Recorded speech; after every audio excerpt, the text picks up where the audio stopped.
نحمدہ ونصلی ونصلی علی رسولہ الکریم اما بعد فاعوذ باللہ من الشیطان الرجیم بسم اللہ الرحمن الرحیم۔ آج ایک بار پھر تفسیر کے لیکچر میں آپ سے ملاقات ہو رہی ہے۔ آج کا جو ہمارا لیکچر ہے وہ سورۃ البلد کا پارٹ 2 ہے۔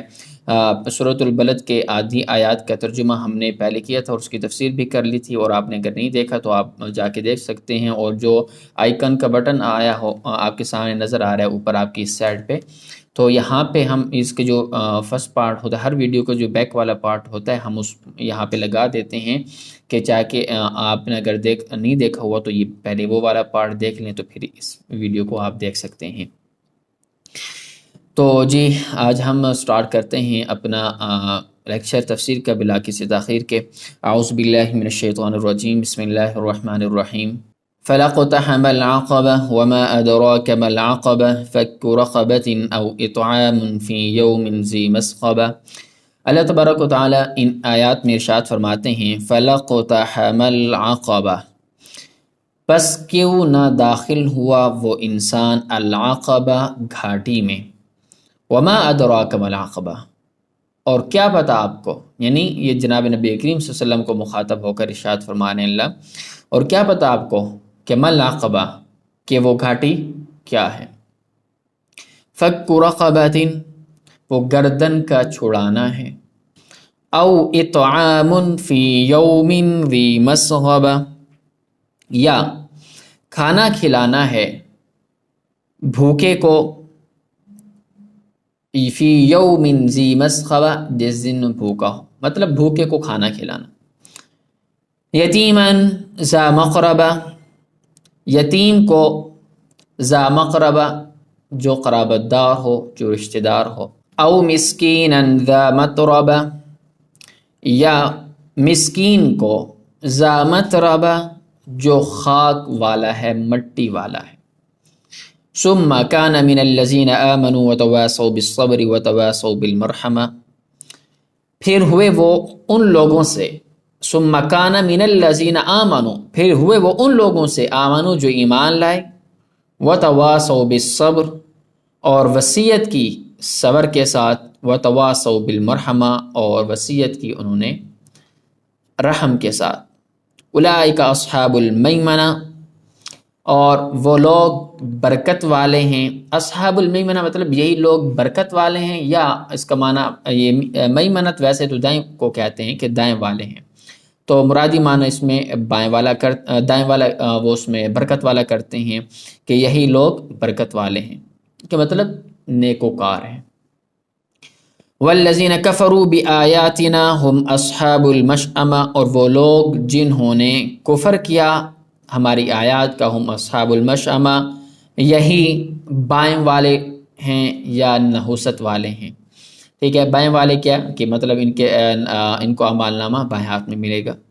علیہم نار مؤصدہ، ان پر آگ ہے مؤصدہ، بند کی ہوئی۔ ان آیات میں اللہ تبارک و تعالیٰ ارشاد فرماتے ہیں کہ فلقتحم العقبہ، کیا مان ہم نے کیا کہ وہ انسان کیوں نہیں داخل ہوا گھاٹی میں۔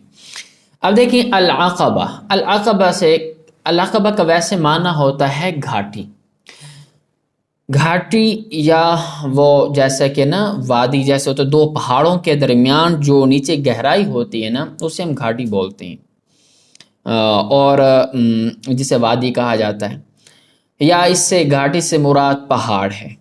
ٹھیک ہے، اور اب مطلب یہ ہے یہاں سے مراد کیا ہے، مراد اس سے یہ ہے کہ دین اسلام مراد ہے، کہ جیسے انسان کسی چلیں وہ میں آگے اس کی وضاحت کر دیتا ہوں۔ تو مطلب یہاں سے مراد دین اسلام ہے اور اوامر اور نہیں ہے۔ اب سوال یہاں پر یہ ہے جو میں نے آپ کو کہا کہ وضاحت کر دیتا ہوں، یہ کہ اب یہاں پر اسلام کو العقبہ سے کیوں تعبیر کیا گیا، اس کی دو وجہ ہو سکتی ہیں۔ ایک وجہ تو یہ ہے کہ مثال کے طور پر کسی شخص کے پیچھے اس کو دشمن لگ جائے تو وہ دو طریقوں سے اپنی جان بچا سکتا ہے، یا تو دشوار گزار راستے سے گھاٹی میں چلا جائے، وہاں پہ چھپ کر اپنی جان بچا سکتا ہے، یا پھر پہاڑ پہ چڑھ کے اپنی جان بچا سکتا ہے۔ تو اسی طرح انسان بھی اسلام میں داخل ہو کر، شریعت میں آ کر جہنم سے اپنے آپ کو بچا سکتا ہے، اس لیے یہاں پر العقبہ سے دین اسلام مراد لیا گیا ہے۔ دوسرا اس کا مطلب یہ ہو سکتا ہے کہ جس طرح گھاٹی کا راستہ بہت دشوار ہوتا ہے، تکلیف دہ ہوتا ہے، تو اسلام پر بھی چلنا بہت تکلیف دہ ہوتا ہے، مشقت والا کام ہوتا ہے، اور اس میں بڑے نفس پہ شاق گزرتا ہے۔ ویسے اسلام مشقت والا راستہ نہیں ہے۔ ویسے آپ سمجھنے کہ بھائی اسلام میں اتنے سخت ہیں، اس نے جیسے کہ آج کل لوگوں کا کنسیپٹ ہے، لیکن نہیں بھائیو، بات سنو۔ دیکھیں کہ اگر آپ مومن ہو جاتے ہیں، کہ آپ مجھے بتائیں، اگر آپ مسلمان ہیں، آپ دیکھ رہے ہیں، آپ مجھے بتائیں آپ کو اسلام پہ چلنا کیا مشکل لگتا ہے؟ باقی آپ یہ کہیں کہ بھائی اس میں اتنی پابندیاں ہو رہی ہیں، یا کچھ بھی نہیں ہے۔ اللہ کا فضل ہے، اللہ کی رحمت ہے، اسی میں سکون ہے، اسی میں برکت ہے، اسی میں عزت ہے۔ ویسے اسلام پہ چلنا آدمی کے لیے کوئی مشکل نہیں ہے، لیکن یہ نفس پہ شاق گزرتا ہے، جو ہمارا اندر کا نفس ہے نا، اس پر شاق گزرتا ہے، تو تکلیف دہ ہوتا ہے اس پر۔ تو اسی طرح شریعت پر چلنا، چونکہ انسان اپنے نفس کو بہت بری چیزوں سے وہ بچا کے رکھتا ہے، بری چیزوں کو، اپنے جو نفس کے خواہشات ہوتے ہیں ان پر نہیں چلتا، نفس کو ان پر نہیں چلنے دیتا۔ تو اس اعتبار سے کہا کہ جس طرح دشوار گزار گھاٹی سے انسان گزرتا ہے بڑی تکلیفیں اٹھا کر، اسی طرح اسلام میں بھی تکلیفوں کے ساتھ وہ گزرتا ہے، اسلام پر عمل کرتا ہے۔ اور ویسے بھی انہی مشقتوں سے ہی تو آدمی کو جنت ملتی ہے۔ اگر آج ہم مشقتیں نہیں کریں گے، اگر آج ہم اس پر محنت نہیں کریں گے، تو کل کو ہمارے لیے انعامات کیسے ہوں گے؟ ہم چاہتے ہیں کہ ہمیں بغیر کچھ عمل کیے ہم بیٹھے بیٹھے کھاتے پھرتے رہیں؟ نہیں، ایسا نہیں ہے بھائی، کچھ کام کرنا پڑتا ہے، کچھ تبھی تو کچھ ملتا ہے، کچھ ہاتھ پاؤں ہلانے پڑتے ہیں۔ اگر ہم نے جنت حاصل کرنی ہے تو اس کے لیے کچھ ہاتھ پاؤں، کچھ محنت مشقت کرنی پڑے گی۔ تو اس لیے فرمایا، اب جیسے کہ انسان اپنے آپ کو نفس اپنی خواہشات کو روکتا ہے، رونتا ہے، ظاہری بات ہے یہ مشکل ہے، لیکن اس لیے فرمایا کہ جیسے اسلام پہ گھاٹی میں چلنا دشوار گزار راستہ ہوتا ہے، اسی طرح اسلام پہ بھی آدمی چل کر بڑی مشقت کے ساتھ گزرتا ہے۔ تو اس لیے گھاٹی کے ساتھ اسلام کو تعبیر کیا گیا ہے۔ آگے فرمایا ما ادراک ما العقبہ، ما ادراک سے نا عظمت کی طرف اشارہ ہے کہ اس کی عظمت ہے۔ العقبہ وما ادراک ما العقبہ، آگے فرمایا فک رقبۃ۔ اب عقبہ کی وما ادراک ما العقبہ، عقبہ کی تفسیر ہے فک رقبہ۔ پہلے فرمایا نا وما ادراک ما العقبہ، کیا معلوم کہ آپ کو عقبہ کیا ہے، پھر آگے اس کی تفسیر اللہ نے خود بیان کر دی، فک رقبۃ او اطعام فی یوم ذی مسغبہ یتیما ذا مقربہ، یہ پھر آگے اس کی تفسیر بیان کر دی۔ اب دیکھیں، پہلے فرمایا فک رقبہ، وہ عقبہ مطلب گردن کو چھڑانا ہے۔ اب اس میں کئی احتمال ہیں کہ غلام کو آزاد کرانا بڑی عبادت ہے۔ حدیث میں ہے کہ جناب نبی کریم صلی اللہ علیہ وسلم نے ارشاد فرمایا کہ جس نے مسلمان غلام کو آزاد کیا، اللہ اس کے بدلے میں آزاد کرنے والے کے ہر اس کو جہنم سے آزاد کر دیتے ہیں۔ تو دوسرا اس کا مطلب یہ ہے کہ جو قصاص میں گرفتار ہو کر صلح کر کے اس کی طرف سے مال ادا کرتا ہے، اس سے یہ مراد ہے۔ کسی قرض دار مفلس کی امداد کر دینا، یہ بھی اسی کے اندر آتا ہے۔ بہرحال یہ اس کے مطالب ہو سکتے ہیں۔ آگے فرمایا او اطعام فی یوم ذی مسغبہ، دوسری قسم جب کوئی آدمی بھوکا ہو قحط کی وجہ سے یا غلہ نہ ہونے کی وجہ سے، کچھ بھی ایسی پریشانی ہو، اس کو کھانا نہ ملتا ہو، اس کو کھانا کھلانا بڑا ثواب ہے۔ او اطعام فی یوم ذی مسغبہ، بھوکے کو کھانا کھلانا بڑا ثواب اللہ نے رکھا ہے، خیرات کرنا بڑا ثواب ہے۔ پھر او یتیمن، اگر بھوکا بھی ہو اور یتیم بھی ہو تو پھر تو اور زیادہ ثواب ملتا ہے، ٹھیک ہے؟ اور یتیم بھی اور زیادہ کیونکہ وہ زیادہ شفقت کا حقدار ہے، اس کے سر پر باپ کا سایہ نہیں ہے، بیچارہ چھوٹا ہے، یتیم ہے، اس کا کوئی خیال رکھنے والا نہیں۔ آپ اگر اس کو خیال رکھتے ہیں تو اللہ تعالیٰ اس میں آپ کو بہت بڑا اجر دیں گے۔ پھر اس کے ساتھ ساتھ پھر اگر یتیم رشتہ دار ہو تو وہ تو اور اس پہ ثواب ملتا ہے۔ او اطعام فی یوم ذی مسغبہ یتیمن، ایک تو یتیم ہو، پھر بڑی اس سے بڑھ کر ذا مقربہ، رشتہ دار ہو۔ سمجھ میں آ گئی؟ یہ فرمایا کیونکہ کھانا کھلانے کے ساتھ ساتھ صلہ رحمی بھی تو ہے نا۔ یا پھر یہ مسکین کو، او مسکین ذا متربہ، یا پھر مسکین کو کھانا کھلانا جو انتہائی محتاج ہو، ذا متربتن جو انتہائی محتاج ہو، فقر و فاقہ کی وجہ سے خاک نشین ہو گیا، مقصد اس کی ہے کہ اس کے پاس کچھ بھی نہیں ہے، مقصد یہ ہے اس آیت کا، تو اس کو بھی کھانا کھلانا، اس میں بھی بہت زیادہ ثواب ہے۔ آگے فرمایا ثم، اب یہ دیکھیں نا، یہ یتیم فقیر غریب مسکین جو بھی ہوتے ہیں، آج کل کے اس دور کے اندر ہمارے معاشرے کے اندر یہ رواج پہلے تو تھا، اللہ ہمیشہ اس کو قائم رکھے، آج بھی کچھ لوگ ایسے ہوتے ہیں بڑا خیال رکھتے ہیں، اپنے اڑوس پڑوس میں کس میں خیال رکھنا چاہیے، اپنی گلی والوں کا خیال رکھنا چاہیے، ٹھیک ہے، اس سب کا خیال رکھنا چاہیے، اس میں بہت سارے لوگ ہوتے ہیں اپنے محلے میں، ادھر ادھر سوسائٹی میں، اور اس کے ساتھ ساتھ اس میں یہ بھی ہے کہ کچھ ادارے بھی ایسے ہوتے ہیں، جیسے کہ ہمارے پاس لوگ آتے ہیں ہمارے پاس پڑھنے کے لیے، ہمارے پاس الحمدللہ ایک بہت بڑا دینی ادارہ ہے ہمارا، تو اس میں بھی بہت سارے یتیم فقیر ہوتے ہیں، اگر ان کے ساتھ کوئی مدد کرنا چاہے تو ان کے ساتھ بھی آپ مدد کر سکتے ہیں، تو بہرحال یہ ساری چیزیں ہوتی ہیں۔ آگے فرمایا ثم کان من الذین آمنوا وتواصوا بالصبر وتواصوا بالمرحمہ، یہاں سے ان اعمال کے قبول ہونے کی شرط بیان کر رہے ہیں کہ یہ اعمال تب قبول ہوں گے جب ایمان بھی ہو، اگر ایمان نہیں ہے تو چاہے آپ دنیا کے سارے اچھے کام کر لو، جتنی فلاحی تنظیمیں چلا لو، جتنے NGO چلا لو، جتنی لوگوں کی مدد کر لو، سب کچھ کر لو، لیکن پھر بھی رب کی رضا حاصل نہیں کر سکتے، جنت حاصل نہیں کر سکتے، کچھ بھی حاصل نہیں کر سکتے، آخرکار آپ نے جانا جہنم میں بھی ہے۔ لیکن تب آپ جنت میں جا سکو گی جب ایمان بھی ہو، ایمان ہو پھر یہ نیک کام ہو، تو پھر سونے پہ سواگ، پھر کامیابی ہے۔ ایمان کے بغیر کوئی عمل قبول نہیں۔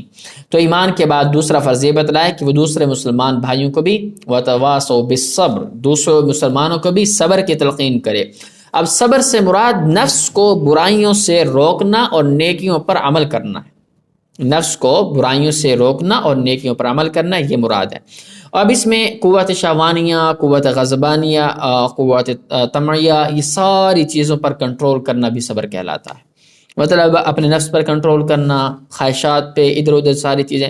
مثال کے طور پر کچھ لوگ ہوتے ہیں نا جن کو کھانے کا بڑا شوق ہوتا ہے، کہتے ہیں یار آج یہ کھا لیں، آج پیزا کھا لیں، آج سموسے کھا لیں، آج یہ کھا لیں، آج یہ کھا لیں، آج فلاں ریسٹورینٹ پہ چلتے ہیں، تو یہ ہماری نا قوت طمعیہ ہے، یہ ایک ہماری حرص ہے، ہمارا ایک نفس کی خواہشات ہیں، اوٹ پٹانگ اور لالچ ہے، حرص ہے، یہ ساری جتنی بھی چیزیں ہیں، ٹھیک ہے، اور غصہ ہے، اس پہ کنٹرول کرنا، اس پر صبر کرنا، یہ ساری چیزیں صبر کے تحت آ جاتے ہیں کہ انسان ان کو اپنے کنٹرول میں رکھے، ایسے کھلا نہ چھوڑ دے، ٹھیک ہے۔ تو اس لیے اگر ہم ان کو نا کھلا چھوڑتے ہیں نا تو پھر یہ اور بڑھتے ہیں، کبھی کم نہیں ہوتے۔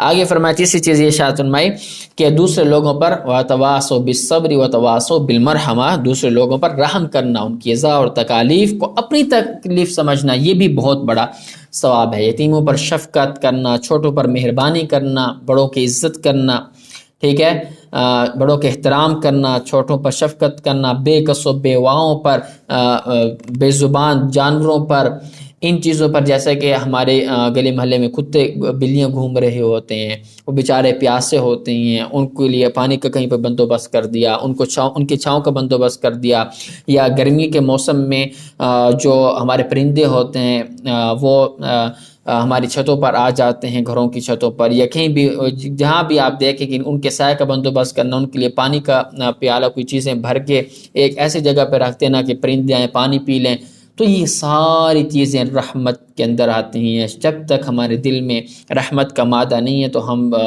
گویا کہ بس میں کیا کہوں کہ میں تو انسان بھی مطلب انسانیت جس کے اندر ہوتی ہے نا اس کے اندر رحمت بھی ہوتی ہے، اگر ہمارے اندر یہ رحم کا مادہ نہیں ہے نا تو بہر ہم انسانیت سے بھی گئے گزرے ہیں، بس یوں سمجھ لیں۔ تو مطلب پھر یہ ہے کہ وتواصوا بالمرحمہ، رحمت کی بھی نصیحت کرنا، وصیت کرنا، ننگوں کو کپڑے پہلانا، بیماروں کی دوائی دلانا، بھوکوں کو کھانا کھلانا، یہ ساری چیزیں اس کے اندر آتی۔ تو آگے یہی ارشاد فرمایا اولئک اصحاب المیمنہ، کہ جو لوگ اعمال صالحہ کرتے ہیں ان کا ثواب بیان کیا کہ یہ بڑے مبارک لوگ ہیں، اور قیامت کے دن ان کے نام اعمال دائیں ہاتھ میں ہوں گے، تو اور یا عرش کے دائیں جانب ہوں گے۔ دیکھو نا میمنہ، ٹھیک ہے، عجب ظاہری بات ہے، جن کے ہاتھ میں نے اوپر ترجمہ کیا کہ برکت والے ہیں، ٹھیک ہے، برکت والے تبھی تو ہیں کہ جب ان کے نام اعمال میں بزرگ لوگ ہوتے ہیں، ان سے ہم برکتیں حاصل کرتے ہیں۔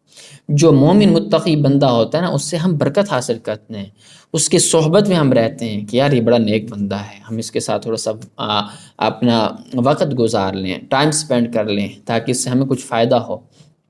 ٹھیک ہے، تو اس لیے تو ہم نے کہا کہ برکت والے ہیں۔ تو برکت والے اسی وجہ سے کہ دائیں ہاتھ میں اعمال نامہ کن کے ہاتھ میں ملے گا؟ وہی لوگ ہوں گے جو ایمان والے ہیں، نیک عمل کرنے والے متقی لوگ ہیں، انہی کے ہاتھوں میں دائیں ہاتھ میں اعمال نامہ ملے گا۔ تو یہ ہے، یا تو دائیں ہاتھ میں ان کے اعمال نامہ ملے گا یا پھر عرش کی دائیں جانب ہوگی، اس لیے فرمایا میمنہ۔ آگے فرمایا والذین کفروا، یہ کفار و منکرین کا سزا بیان کیا کہ یہ بڑے بدبخت اور منحوس لوگ ہیں۔ ٹھیک ہے، اور ان کے نام اعمال ان کے بائیں ہاتھ میں دیے جائیں گے، اور ان پر ایسی آگ جلائی جائے گی جو ان پر ہمیشہ کے لیے بند ہوگی، کیونکہ جہنم کے دروازے بند کر دیے جائیں گے، کہیں کھلے ہوئے نہیں ہوگی، تو اسی کے اندر ان کو عذاب دے جا رہا ہوگا۔ اللہ سے ہم دعا کرتے ہیں کہ اللہ تمام مسلمان مومنین کو بغیر حساب کتاب کے جنت میں داخل کر دے، اپنے فضل سے جنت میں داخل کر دے، اپنی رحمت سے جنت میں داخل کر دے۔ ہم سے حساب کتاب نہ لے، ہم حساب کتاب کے قابل نہیں ہیں۔ ٹھیک ہے، ہم حساب کتاب کے قابل نہیں ہیں۔ بہرحال اللہ سے اپنا فضل مانگنا چاہیے، اللہ سے اپنی رحمت مانگنی چاہیے۔